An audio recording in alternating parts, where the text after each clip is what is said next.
Hello friends, good afternoon to all. मैं सोनाली सिंह आप सभी का फिर से वेलकम करती हूं अपने यूट्यूब चैनल पर। और आज की इस वीडियो में हम करने वाले हैं बीएड सेकेंड ईयर का ज्ञान और पाठ्यक्रम यानी कि नॉलेज एंड करिकुलम का एक बहुत ही इंपॉर्टेंट क्वेश्चंस। जी हाँ, आप सभी के कमेंट मुझे आते रहते हैं, मैम इंपॉर्टेंट क्वेश्चंस बता दीजिए, तो मैं बैक टू बैक यहाँ पर इंपॉर्टेंट क्वेश्चंस आपके लिए लेकर आ रही हूँ, वो भी नोट्स की फॉर्म में। तो चैनल को कर लीजिए सब्सक्राइब और मैं आपको यहाँ पर शो कर देती हूँ कि आज हम इस वीडियो में क्या पढ़ने वाले हैं। तो सूचना और ज्ञान से संबंधित जो भी प्रश्न आएगा, ठीक है, वो नोट्स की फॉर्म में यहाँ पर मैं आपके साथ डिस्कस करने वाली हूँ। ठीक है, तो ये सारा हम आज पढ़ने वाले हैं। चलिए करते हैं वीडियो को शुरू और रीड करना शुरू करेंगे। लेकिन इससे पहले मैं आपको बता देती हूँ कि इससे क्वेश्चन किस तरीके का बनेगा। तो स्क्रीन पे आप देख सकते हैं, क्वेश्चन आपका कुछ ऐसा रहेगा। सूचना तथा ज्ञान के बारे में आप क्या जानते हैं? सूचना तथा ज्ञान के संबंध का वर्णन कीजिए। सूचना तथा ज्ञान में क्या अंतर है? ठीक है, इंग्लिश में कहें तो what do you know about information and knowledge? Describe the relationship between information and knowledge. What is distinction between information and knowledge? यानी कि यहाँ पर कुल मिला के आपसे 3 चीज़ें पूछी जाएगी। सूचना और ज्ञान का अर्थ, सूचना और ज्ञान में संबंध, और सूचना और ज्ञान में अंतर। तो इन तीनों ही चीज़ों को हम डिस्कस करेंगे। चलिए रीड करना शुरू करेंगे। सबसे पहले समझ लेते हैं सूचना का अर्थ। तो सूचना क्या है? सूचना का संबंध आंकड़ों से है। आंकड़े कोई भी तथ्य, अवलोकन, अवधारणा, नाम, समय, तिथि, भार, मूल्य, आयु, पुस्तक, अंक, प्रतिशत आदि हो सकते हैं। ठीक है, जब आप सूचना का अर्थ बताएंगे, इन्फॉर्मेशन का मीनिंग बताएंगे, तो आप उसको आंकड़ों के साथ जोड़ेंगे। और आंकड़े आपको पता ही है क्या होते हैं, किसी भी चीज़ से रिलेटेड हो सकते हैं। वो तो तथ्यों से, अवलोकन से, अवधारणा से, किसी के नाम से, ठीक है, इन सभी चीज़ों से रिलेटेड होते हैं आंकड़े। और आंकड़े कहीं ना कहीं सूचना से संबंधित हैं। आगे रीड करेंगे। आंकड़े किसी व्यक्ति की क्रिया का गुण होते हैं। ठीक है, बहुत ही अच्छे तरीके से पॉइंट्स बनाकर लाई हूँ मैं आपके लिए। सेकंड है यहाँ पर, आंकड़ों का संक्षिप्त रूप ही सूचना है। आई रिपीट, आंकड़ों का जो छोटा रूप होता है वही क्या है? सूचना कहलाती है। क्वेश्चन में हमसे ये तो पूछा गया था कि सूचना का अर्थ बताओ, तो ये सूचना का अर्थ ही है। तो दोनों में संबंध होता है। किसी सूचना प्रणाली में डाली गई सामग्री आंकड़े कहलाती है। क्लियर हुआ? कोई सूचना प्रणाली है, उसमें आपने डाटा फिल कर दिया, ठीक है, आंकड़े क्या है? डाटा है एक तरीके का, तो वही क्या कहलाएगी? सूचना कहलाती है। थर्ड पॉइंट है, अतः सूचनाएं वह आंकड़े हैं जो प्राप्तकर्ता के लिए उपयोगी हैं। प्राप्तकर्ता कौन हो गया? जैसे कि आप और हम। ठीक है, किसी भी चीज़ की इन्फॉर्मेशन हम लेते हैं, देते हैं एक दूसरे को, तो हम कौन हो गए? प्राप्तकर्ता। तो प्राप्तकर्ता के लिए ये बहुत ही इम्पॉर्टेंट होते हैं, सूचना हो या फिर आंकड़े हो। तत्काल भविष्य की क्रियाओं एवं निर्णयों के लिए कीमती होते हैं। ठीक है, गवर्नमेंट जब इतने बड़े स्तर पर, एग्जाम्पल मैं आपको दे रही हूँ, आप लिख सकते हैं अपने पेपर में, जब गवर्नमेंट इतने बड़े स्तर पर काम करती है, इतना बड़ा प्रशासन चलाती है, तो वो क्या करती है? सूचनाओं को एकत्रित करती है, राइट, ताकि प्रेजेंट में या फिर आने वाले फ्यूचर में डिसीज़न लिए जा सके, बेहतर डिसीज़न लिए जा सके, पॉलिसीज़ बनाई जा सके। तो ये था मेरी तरफ से आपके लिए एक उदाहरण। इसके अलावा आप कुछ भी लिख सकते हैं इसमें। चलिए आगे रीड करेंगे। सूचना वह आंकड़े है जिसका अर्थ निश्चित होता है। ठीक है, याद रखेंगे। तो सूचना के अर्थ में ये 4 पॉइंट आपको लिख देने हैं सिंपली। अब हम बात करते हैं सूचना की विशेषताएं क्या क्या है। तो सूचना की यहाँ पर 5 विशेषताएं आपको दिख रही है, कैरेक्टरिस्टिक्स ऑफ इंफॉर्मेशन। पहली है उपलब्धता।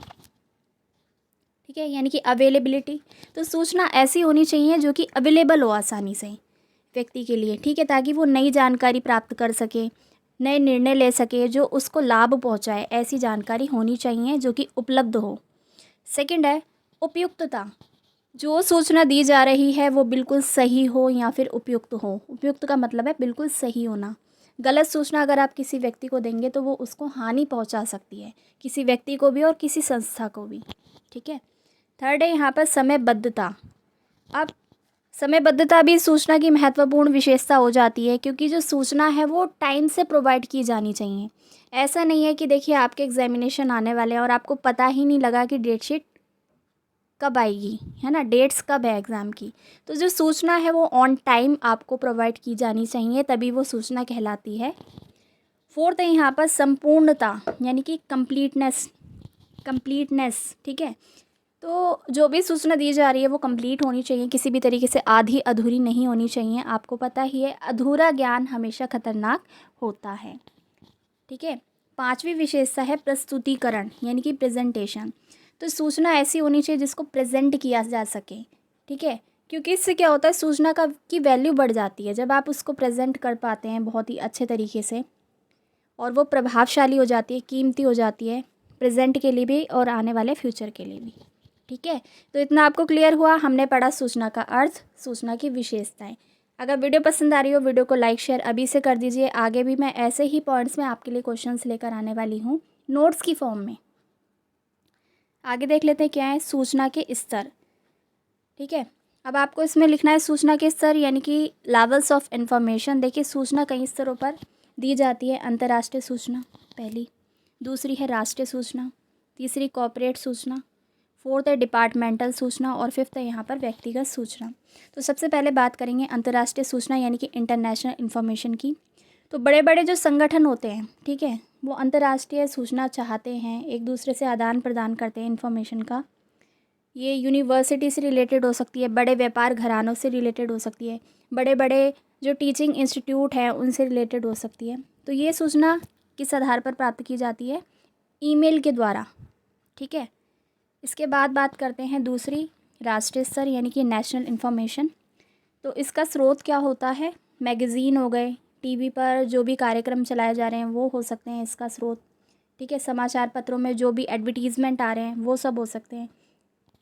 इसके अलावा है नीचे कॉर्पोरेट सूचना यानी कि कॉर्पोरेट इन्फॉर्मेशन। तो जो इस प्रकार की जानकारी होती है वो जो स्वयं संगठन होते हैं, ठीक है, ये आमतौर पे क्या होता है कि कर्मचारी जो होते हैं, संस्था के विद्यार्थी होते हैं, उन तक पहुंचाई जाने वाली जानकारी होती है इसमें कॉर्पोरेट सूचना में। फोर्थ बात कर लेते हैं, इसको मैं इरेज कर देती हूँ, आपको समझ आएगा कि किसके बारे में बात हो रही है। फोर्थ है यहाँ पर डिपार्टमेंटल सूचना यानी कि डिपार्टमेंटल इन्फॉर्मेशन। तो आपको पता है किसी भी स्कूल में, कॉलेज में, हॉस्पिटल में अलग अलग विभाग होते हैं, डिपार्टमेंट्स बने होते हैं। तो उनके उद्देश्य भी अलग अलग होते हैं और उनको दी जाने वाली सूचनाएं भी अलग अलग होंगी, ठीक है।